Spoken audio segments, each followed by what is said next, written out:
और बहनों, मुझे बहुत खुशी है कि निशंक जी और तीरथ सिंह रावत जी, इन्होंने उनके क्षेत्र के अनेक समस्याओं के बारे में मेरे सामने उन्होंने मांग की थी।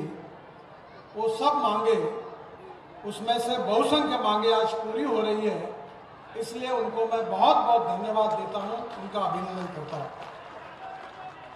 अभी प्रेमचंद अग्रवाल जी और तीरथ सिंह जी ने और निशंक जी ने ये मांग की है कि विशेष रूप से जो श्यामपुर फाटक है, श्यामपुर फाटक, यहाँ आरओबी और आरयूबी बनने के बारे में उन्होंने मुझे मांग की है। मैं जाहिर करता हूँ कि आज से 3 महीने के अंदर हम इसका टेंडर निकालकर कार्य का शुभारंभ करेंगे। उत्तराखंड के बारे में मैं विशेष रूप से आपको एक बात बताऊंगा कि जब हमारी सरकार आई और आदरणीय मोदी जी प्रधानमंत्री बने, तब उत्तराखंड में 2014 में 2517 किलोमीटर राष्ट्रीय महामार्ग था। पर मुझे इस बात की खुशी हो रही है कि 2024 में यह संख्या 3608 किलोमीटर हुई है। जहां तक लेन के हिसाब से अगर हिसाब लगाएंगे तो 284 किलोमीटर 4 लेन का निर्माण हुआ है, 1070 किलोमीटर 2 लेन प्योर शोल्डर है और 560 किलोमीटर सड़क का मरम्मत कार्य हमने किया है। अभी तक जो प्रोजेक्ट हुए और जो प्रोजेक्ट चल रहे हैं वो 1 लाख करोड़ के हैं और करीब मंजूर करने वाले प्रोजेक्ट और 60,000 करोड़ के हैं। मेरा विश्वास है कि आने वाले 2-3 साल में जब प्रोजेक्ट पूरे होंगे तो उत्तराखंड का रोड इंफ्रास्ट्रक्चर के लिए हमारे विभाग से 2 लाख करोड़ रुपए के कार्य होंगे। ये मैं आपको विश्वास के साथ बताना चाहता हूँ। अभी जैसे मुख्यमंत्री जी ने बताया कि 16,000 करोड़ की तो रोपवे हमने मंजूर की है और निश्चित रूप से 2 लाख करोड़ होगा। और उत्तराखंड का जो राष्ट्रीय महामार्ग का नेटवर्क है, जो दुनिया में ऐसे पहाड़ी प्रदेश है, स्विट्जरलैंड है, इटली है, ऑस्ट्रिया है, ये जो वर्ल्ड स्टैंडर्ड के रास्ते वहाँ बने हुए हैं, उसी स्टैंडर्ड के रास्ते, राष्ट्रीय स्तर के रास्ते उत्तराखंड में बनेंगे। ये मैं आपको विश्वास देना चाहता हूँ। आज बहुत से कार्यक्रम जिसके बारे में आपने वीडियो फिल्म में देखा, मैं उसकी पुनरावृत्ति नहीं करूंगा, पर इसके अलावा कुछ नए काम हम जो करने वाले हैं उसकी घोषणा करूंगा। ट्यूनी, चक्राता, मसूरी, टिहरी, मलेठा 3000 करोड़ की लागत से 315 किलोमीटर ये जो 2 लेन प्योर शोल्डर का काम है, ये 2024 तक बन जाएगा। हिमाचल में रोहरू में त्यूनी होकर बद्रीनाथ, केदारनाथ धाम आना जाना आसान इससे हो जाएगा। सिमली, ग्वालधाम, बैद्यनाथ, मनुसारी, जौलजीबी तक 2500 करोड़ की लागत से 290 किलोमीटर 2 लेन मार्ग का डीपीआर जून 2024 तक बन जाएगा और इस कार्य की शुरुआत होगी। कुमाऊं क्षेत्र से बद्रीनाथ और केदारनाथ धाम के लिए इससे कनेक्टिविटी बेहतर हो जाएगी। मैं आज घोषणा कर रहा हूं कि मसूरी में हम 1800 करोड़ की लागत से 8 किलोमीटर 2 लेन ट्विन टनल का डीपीआर जून 2024 तक बन जाएगा और फिर उसके कार्य का हम शुभारंभ करेंगे। इस टनल से निर्माण से शहर का अंदर का ट्रैफिक जाम की समस्या हल होगी और टनल से पर्यटकों का और स्थानिक नागरिकों का समय काफी बच जाएगा। देहरादून से टिहरी के बीच 5000 करोड़ की लागत से हम 35 किलोमीटर 2 लेन टनल का डीपीआर दिसंबर 2024 तक बनाएंगे और इसके कार्य का शुभारंभ करेंगे। इसकी कीमत 5000 करोड़ रुपए है। हरिद्वार में 16 से 3 करोड़ की लागत से 15 किलोमीटर 4 लेन ग्रीनफील्ड बाईपास अक्टूबर 2024 में पूरा हो जाएगा। रुद्रपुर में 1051 करोड़ की लागत से 21 किलोमीटर 4 लेन बाईपास का काम जनवरी 2026 तक पूरा हो जाएगा। कोटा साहिब से देहरादून के बल्लूपुर तक 1646 करोड़ की लागत से 45 किलोमीटर 4 लेन मार्ग का निर्माण का काम 2 पैकेज में हो रहा है। पैकेज 1 कोटा साहिब से मेदिनीपुर तक 553 करोड़ की लागत से 29 किलोमीटर 4 लेन का काम मई 2025 तक पूरा हो जाएगा। पैकेज 2 मेदिनीपुर से बल्लूपुर तक 1093 करोड़ की लागत से 26 किलोमीटर 4 लेन फरवरी 2025 में पूरा हो जाएगा। हरबटपुर, विकासनगर, कलसी, लखवार, बरकोट तक 1500 करोड़ की लागत से 111 किलोमीटर 2 लेन का काम दिसंबर 2024 तक अवार्ड हो जाएगा। इसके बनने से हरियाणा, हिमाचल प्रदेश से पोंटा साहिब तथा यमुनोत्री के लिए यात्रा सुगम होगी। भैरव घाटी, नैलोंग नागा तक 850 करोड़ की लागत से 70 किलोमीटर 2 लेन का डीपीआर जून 2024 तक बन जाएगा। इसके बनने से गंगोत्री से भैरव घाटी का कनेक्शन बेहतर होगा। गतांगली पर्यटन स्थल तथा सीमावर्ती गांवों के लिए बेहतर कनेक्टिविटी हो जाएगी। जोशीमठ से मलारी तक 630 करोड़ की लागत से 60 किलोमीटर 2 लेन सड़क का निर्माण 2025 तक हो जाएगा। ओवली पर्यटन क्षेत्र जुड़ेगा तथा धार्मिक महत्व के तपोवन क्षेत्र तथा द्रोणगिरी पर्वत तक जाना आसान हो जाएगा।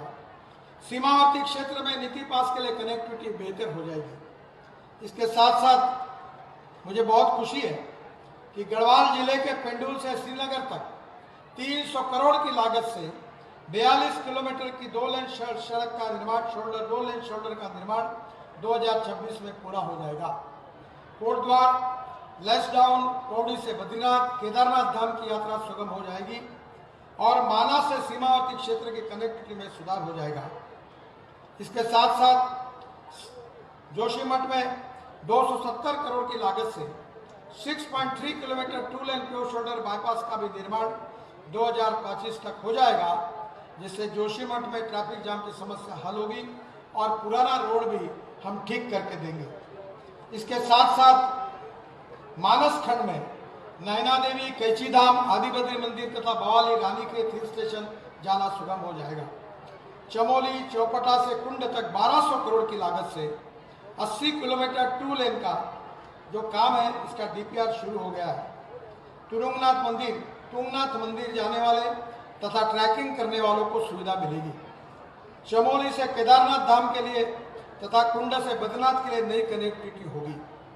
सबसे इम्पोर्टेंट बात जो है, जो उत्तराखंड के लिए हमारी सरकार ने दी, मोदी जी के नेतृत्व दी हुई सबसे बड़ी भेंट है, वो है दिल्ली से देहरादून 12,000 करोड़ की लागत से 212 kilometre 6 lane greenfield express highway. मैं आपको आज ये बता देना चाहता हूँ कि यह हाईवे दिसंबर के पहले खुल जाएगा और दिसंबर के बाद दिल्ली से देहरादून हवाई यात्रा समाप्त हो जाएगी। कोई हवाई जहाज नहीं आएगा।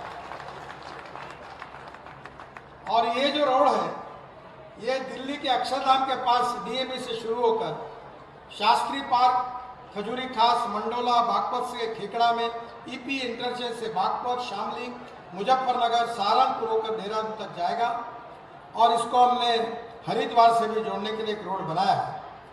मेरा विश्वास है कि ये रोड सहारनपुर बाईपास से गणेशपुर तक निश्चित रूप से 40 किलोमीटर का काम दिसंबर 2024 तक पूरा हो जाएगा। ये रोड के बारे में मैंने मुख्यमंत्री जी को एक रिक्वेस्ट की है कि हरिद्वार और ऋषिकेश में बड़ा कंजेशन है और आप बता रहे थे 68 लाख टूरिस्ट आए। मैं आपको आज लिख देता हूं कि देहरादून दिल्ली एक्सप्रेस हाईवे और ये रोड बनने के बाद आपके यहाँ 2 करोड़ यात्री पर्यटन के लिए आने वाले हैं। 2 करोड़। उतने रेस्टोरेंट लगेंगे, उतने होटल लगेंगे, उतनी व्यवस्था लगेगी और पर्यटन ऐसा क्षेत्र है कि जिसमें 49% कैपिटल इन्वेस्टमेंट रोजगार निर्माण के लिए खड़ी होती है। मेरा आपसे अनुरोध है कि इस रोड के आजू बाजू में भी आप ऐसी डेवलपमेंट करिए कि पर्यटकों की सुविधा भी होगी और उत्तराखंड के युवा लोगों को रोजगार भी मिलेगा। ये पूरे कॉरिडोर में गणेशपुर से देहरादून तक वन्य जीवियों के लिए हम यहाँ 12 किलोमीटर का एलिवेटेड रोड, 6 एनिमल अंडरपास, 2 हाथी के निकालने के अंडरपास, एलिफेंट अंडरपास, 2 बड़े पुल, 13 छोटे पुल निर्माण कर रहे हैं। पूरे एक्सप्रेसवे में 113 वीयूपी, एलवीयूपी, एसवीयूपी, 5 आरओबी, 4 मेजर ब्रिजेस और 62 बस शेल्टर हम बना रहे हैं। इस पूरे एक्सप्रेसवे में आबादी आने वाले में क्षेत्र में टोटल 76 किलोमीटर हम सर्विस रोड भी बना रहे हैं और 29 किलोमीटर एलिवेटेड रोड के अलावा 16 एंट्री एग्जिट पॉइंट भी हमने बनाई है।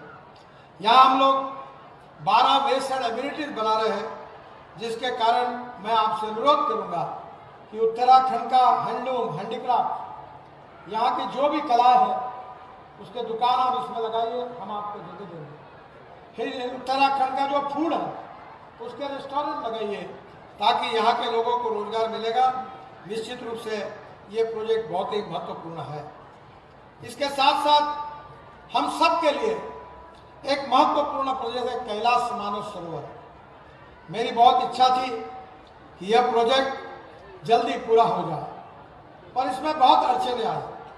टनकपुर से लिपुलेख तक 366 किलोमीटर की यह सड़क, जिसके ऊपर हम 5,200 करोड़ रुपए खर्चा कर रहे हैं। मुझे आज बड़ी खुशी है कि इसमें से करीब 366 में से 280 किलोमीटर का काम, 355 किलोमीटर का काम लगभग अवार्ड हो गया है। और मेरा विश्वास है कि इसमें सुप्रीम कोर्ट के कमेटी के द्वारा अगर सहयोग मिल जाएगा, वो करेंगे ऐसा विश्वास है, तो आगे का काम हो जाएगा। इसके साथ साथ पूरे देश के लिए एक श्रद्धा का विषय है, वो है 4 धाम परियोजना। मैं मोदी जी के साथ आया था, तब उन्होंने इस योजना का भूमि पूजन किया था। 12,000 करोड़ की लागत से हम 825 किलोमीटर की 4 धाम परियोजना पर काम कर रहे हैं। और मुझे आज बताते हुए खुशी हो रही है कि यह परियोजना में 609 किलोमीटर सड़क का निर्माण कार्य पूरा हो गया है। ये कहते हुए मुझे बहुत खुशी हो रही है। 72 किलोमीटर के सड़क, ब्रिज, टनल में काम तेजी से चल रहा है। 98 किलोमीटर के काम सुप्रीम कोर्ट के निर्देश पर कुछ स्थानों पर नई अलाइनमेंट बनाकर काम किया जाएगा और शेष कार्य सितंबर 2025 तक पूरा करेंगे, ऐसा मैं आपको विश्वास देता हूं।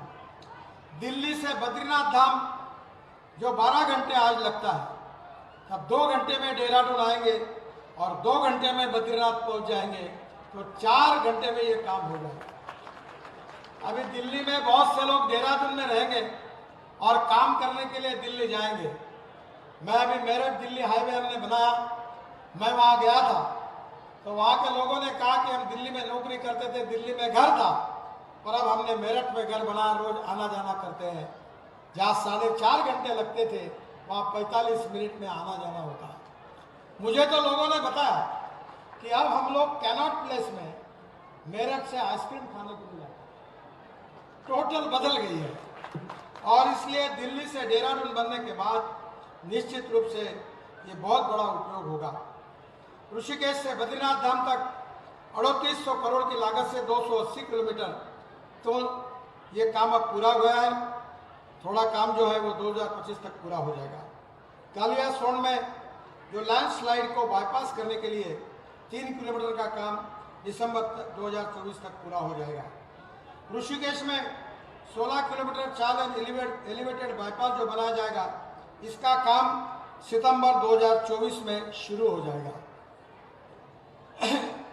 एलिफेंट कॉरिडोर और इको पार्क के कारण इसके अलाइनमेंट में थोड़ा बदलाव करना पड़ा है।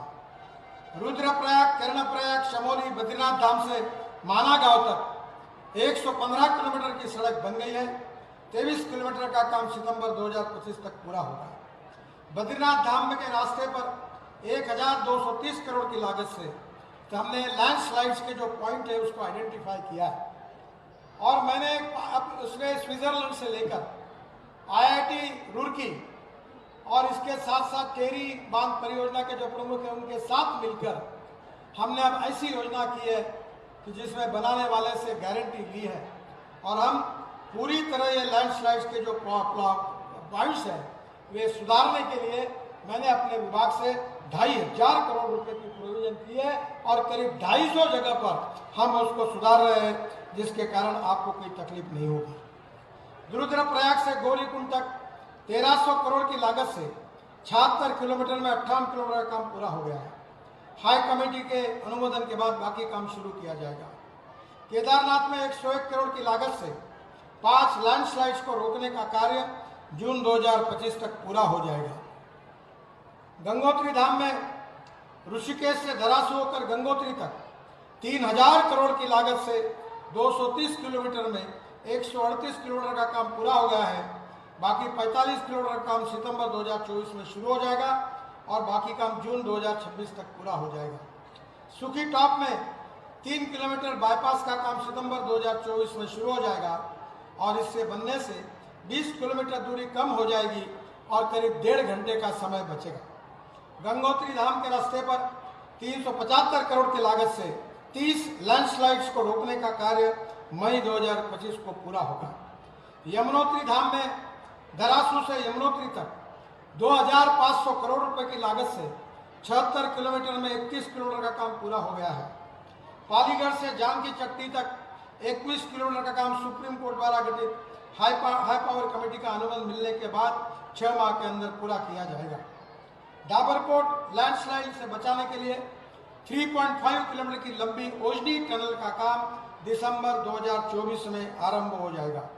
यमुनोत्री धाम के रास्ते पर 192 करोड़ की लागत से 15 लैंडस्लाइड्स को रोकने का कार्य जून 2025 को पूरा होगा। पहाड़ों का शरण रोकने के लिए वैज्ञानिक तरीके से हम प्रबंधन कर रहे हैं।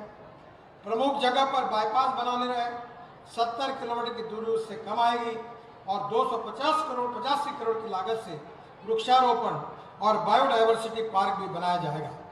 मुझे बहुत खुशी है कि लैंडस्लाइड्स के काम में हमने काफ़ी प्रायोरिटी दी है और करीब 2,500 करोड़ से 250 से ज़्यादा ये लैंडस्लाइड के काम हम निश्चित रूप से पूरा करेंगे, ये विश्वास मैं आपको देता हूँ।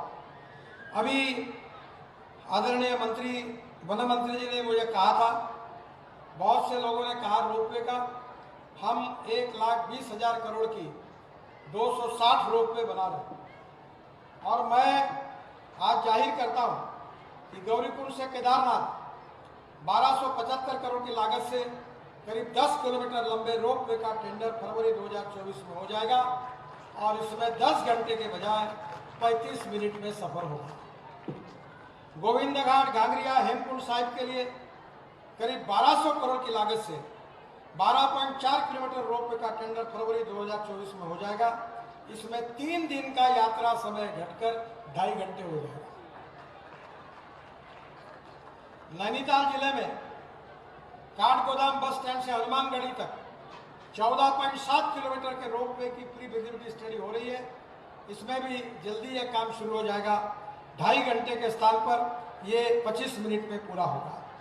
जोशीमठ में ओली से गोरसन तक 640 करोड़ की लागत से 8 किलोमीटर लंबे रोपवे का प्री फिजिबिलिटी स्टडी शुरू हो गया है। ये भी काम जल्दी शुरू हो जाएगा। गढ़वाल का ओली गोरसन बुगर ट्रैक सबसे रोमांचक ट्रेकिंग ट्रेल से स्विट्जरलैंड से भी सुंदर है और उसको विकसित करने के बारे में मैं खुद बहुत बार मुख्यमंत्री जी को आग्रह करता हूं। उसमें पूरी मदद उनको हम देंगे। आजा माननीय मुख्यमंत्री जी ने मुझे गुरु गोरखनाथ चंपावत की भी बात कही है, उसको भी मैं मंजूर करता हूं। वन मंत्री जी ने अभी 2 रोपवे की मांग की, एक हमारे लिस्ट में है, दूसरी आप जोड़ के भेज दो, वो दोनों भी मंजूर कर देता हूँ। मैं उसकी लिस्ट है रोपवे की। मैं 60 रोपवे उत्तराखंड में बना रहा हूँ। भाषण बढ़ेगा इसलिए जाहिर नहीं करता। मुख्यमंत्री से अनुरोध करता हूँ कि 60 रोपवे का मैंने डिक्लेयर कर दिया, आपके वेबसाइट पर आप भेज दें। सीआरएफ में मैं 3 करोड़ रुपए विशेष रूप से उत्तराखंड को मंजूर कर रहा हूँ। सेतु बंधन में 6 आरओबी रुद्रपुर में, नैनीताल में, देहरादून में, हरिद्वार में 2 देहरादून के हैं और 7वां अभी मैंने घोषित किया है रेलवे फाटक का। ये 7 भी मैं इसकी घोषणा कर रहा हूँ।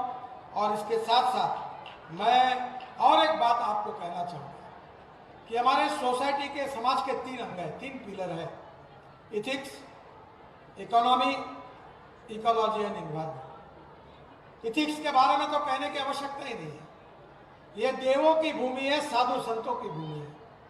इतिहास, संस्कृति और विरासत हमारे स्वाभिमान का प्रतीक है। और मैं बड़ा सौभाग्यशाली था कि मुझे नमामि गंगा में काम करने का भाग्य मिला। गंगा हमारी संस्कृति और सभ्यता है। उत्तराखंड के पंचप्रयाग का महत्व प्रयागराज जैसा है। गंगा को अविरल और निर्मल रखना हम सबकी जिम्मेदारी है। मैं नमामि गंगा का जब मंत्री था तो 30,000 करोड़ की 276 परियोजना मैंने आरंभ की थी, जिसमें से 82 परियोजनाएं 2019 तक पूरी हो गई थी। 2018 में मैंने सबसे बड़ा फैसला किया था कि गंगा किनारे अब कोई बांध नहीं बनाया जाएगा। उसकी अधिसूचना भी उस समय जारी की गई थी। गंगा को प्रदूषण से मुक्त करने के लिए उत्तराखंड में उस समय मैंने एसटीपी, मोक्षधाम और घाट निर्माण के लिए 1200 करोड़ दिए थे। मैं आदरणीय मुख्यमंत्री जी को प्रार्थना करूंगा कि हमारी गंगा अविरल हो, निर्मल हो और ये प्रदूषण से, जल प्रदूषण, इसको मुक्ति मिले, इसके लिए आप विशेष ध्यान दीजिए। गंगा में कोई होटल का पानी, गंदा पानी नहीं जाना चाहिए। ये पूरे देश के लोगों की आस्था और श्रद्धा है और निश्चित रूप से इकोलॉजी एंड एनवायरनमेंट के लिए भी आवश्यक है। आप जरूर इसमें कार्य कर ही रहे हैं। आपके नेतृत्व में नमामि गंगा अविरल निर्मल होगी। वो देश के करोड़ों भारतवासियों का सपना इस निमित्त पूरा होगा। यही मेरा आपसे निवेदन। दूसरी बात, इस देवभूमि को प्रदूषण से मुक्त करें। अब मैं कहता था वो बात अस्तित्व में आ गई। 5 साल में देश में डीजल पे चलने वाली बसेस नहीं रहेंगी, सब इलेक्ट्रिक बसेस हो जाएंगी। इलेक्ट्रिक कार आ गई, इलेक्ट्रिक स्कूटर आ गई, इलेक्ट्रिक ऑटो रिक्शा आ गई। किसानों ने तैयार की हुई इथेनॉल की गाड़ी आ गई। अब मैं हाइड्रोजन के गाड़ी में घूमता हूँ, इथेनॉल के गाड़ी में घूमता हूँ, इलेक्ट्रिक के गाड़ी में घूमता हूँ। कल 2 दिन पहले मैंने एक लूना को लॉन्च किया, इलेक्ट्रिक लूना। मैं जब विद्यार्थी था तब लूना चलाता था पेट्रोल में, तो उसका कॉस्ट आती थी 40 पैसे पर लीटर।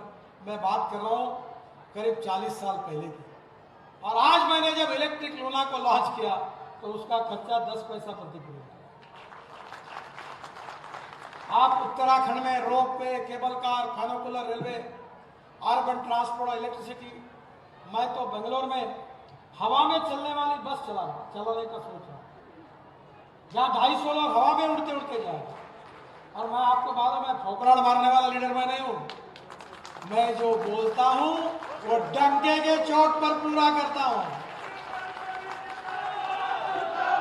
मैं मुख्यमंत्री जी को कहूंगा, तुम पैसा मत लगाइए, ये पूरे ब्रिज आपने बनाए। अभी हम पूना में और चेन्नई में ब्रिज बना रहे हैं। नीचे में रोड, ऊपर में ब्रिज, उसके ऊपर में ब्रिज, उसके ऊपर में मेट्रो। चेन्नई में और पूना में बना। अब मुझे पहले बोलते तो मैं भी ये डबल डेकर बना देता था, क्योंकि यहाँ बहुत एक ही साइड में डेवलपमेंट हुई है। अब आप गंगा के बीच में जोड़ने के लिए एक स्टडी करिए, पहाड़ों को ऊपर से ऊपर जोड़ने के लिए स्काई बस शुरू करिए, ताकि नीचे से कोई चलेगा ही नहीं। और इसलिए पब्लिक ट्रांसपोर्ट और इलेक्ट्रिसिटी मैं करीब 1.5 लाख करोड़ के प्रोजेक्ट कर रहा हूं। आपके प्रदेश में 16,000 करोड़ के कर रहा हूं। अरे 2, 4, 5 हजार करोड़ और मांग लो, मैं आपको दे दूंगा। आप जल्दी प्रपोजल भेजिए और ये उत्तराखंड की जनता को प्रदूषण से मुक्ति दिलाइए। Import substitute, cost effective, pollution free और इंडिजिनस। अब हमने G20 में बायोफ्यूल का अलायंस किया। मैं तो इसका बहुत एक्सपर्ट हूँ, कंसल्टेंट हूँ। अब मेरा सलाह सब प्राइवेट सेक्टर के लोग भी लेते हैं, तो आप जरूर इसकी शुरुआत करिए।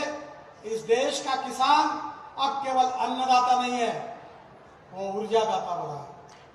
इस देश का किसान केवल अन्नदाता और ऊर्जादाता नहीं, अब बिटुमिन दाता बना है। और अब पानीपत में हमने एक प्रोजेक्ट शुरू किया है, परली से, राइस स्ट्रॉ से 1 lakh litre ethanol, 150 tonne biobitumen और 76,000 tonne bio aviation fuel, sustainable aviation fuel, यानी हवाई ईंधन। मैं किसान हूं, 3 चीनी मिलें चलाता हूँ, जितनी तुम्हारे उत्तराखंड में उतनी मैं मेरे क्षेत्र में चलाता हूँ। मैं किसानों में काम करता हूँ और मेरा सपना है कि 16 लाख करोड़ का फॉसिल फ्यूल पेट्रोल डीजल अब देश में आयात नहीं होगा। इस देश का किसान इस देश की फ्यूल को निर्माण करेगा। अब वो पूरा रुपये में दिख रहा है। जब मैं बीजेपी का अध्यक्ष था बोलता था, ये कोई विश्वास नहीं रखते थे, क्योंकि आउट ऑफ बॉक्स जब बात करते तो लोग विश्वास नहीं रखते थे। हमारे सुदर्शन जी राष्ट्रीय स्वयंसेवक संघ के सरसंघ चालक बार बार कहते थे, मैं अकेला उनके साथ चलता था, बाकी आजू बाजू के लोग भी बोलते थे ये कैसा संभव है। अरे असंभव को संभव में करना, इसी को तो लीडरशिप कहते हैं। मैं बहुत बार एक बात कहता हूं कि impossible word itself it means that I am possible. और कुछ लोग ऐसे होते हैं जो समस्याओं का रूपांतर अपॉर्चुनिटी में करते हैं, और कुछ लोग ऐसे होते हैं जो अपॉर्चुनिटी का रूपांतर समस्या में करते हैं। अब ये आदरणीय मुख्यमंत्री जी तरुण है, उत्साही है, इस प्रदेश के लिए काम करना चाहते हैं। नए विजन के साथ, नए पीढ़ी और जवान लोगों की अपेक्षाओं के साथ टेक्नोलॉजी का उपयोग करना बहुत आवश्यक है। Innovation, entrepreneurship, science, technology, research, skill, successful practices, we name it as knowledge, and conversion of knowledge into wealth is the future. दूसरी बात, कोई मटेरियल वेस्ट नहीं है, कोई व्यक्ति वेस्ट नहीं है। You can convert waste into wealth. और इसलिए मैं अपने शहर में टॉयलेट का पानी बेचता हूँ, महानगर पालिका 300 करोड़ रुपए मिलते हैं। टॉयलेट का पानी बेचकर 300 करोड़ मिलते हैं। आप चिंता मत करिए, आप ऐसी विजन इस प्रदेश को दीजिए, देवभूमि को दीजिए, जो भय, भूख, आतंक और भ्रष्टाचार से मुक्त हो, जो स्वच्छ भारत अभियान के अंतर्गत कहीं भी कोई कचरा नहीं मिले, गंदा पानी नहीं मिले, गंगा अविरल निर्मल हो। पूरे दुनिया के लोग आएंगे तो गंगा में स्नान करके धन्य होंगे। ऐसी अविरल निर्मल गंगा हो। इस उत्तराखंड को जल प्रदूषण, वायु प्रदूषण, ध्वनि प्रदूषण से मुक्त करो। ये उत्तराखंड केवल आपका नहीं है, तो देश के लाखों करोड़ों लोगों के आस्था का विषय है, उनकी श्रद्धा। और यहाँ की देवभूमि आदरणीय मुख्यमंत्री जी को, हमारे सांसदों को, हमारे विधायक गणों को, हमारे मंत्रियों को इतनी ताकत देगी कि आदरणीय मोदी जी के नेतृत्व में उत्तराखंड देश का सबसे प्रगतिशील, समृद्ध, संपन्न और जल प्रदूषण, वायु प्रदूषण, ध्वनि प्रदूषण से मुक्त आदर्श प्रदेश बनेगा। इसी विश्वास के साथ मुख्यमंत्री जी को, सांसदों को, विधायक गणों को और मंत्री जी को बहुत बहुत धन्यवाद देता हूं। आज 10,000 करोड़ के काम मैंने मुख्यमंत्री को लिस्ट दी है, वो लैंड एक्विजिशन और फॉरेस्ट की क्लियरेंस कर देंगे तो 3 दिन में और 10,000 करोड़ रुपए मैं उत्तराखंड के लिए दे दूंगा। इसी विश्वास के साथ अपनी बात को समाप्त करता हूं। धन्यवाद। भारत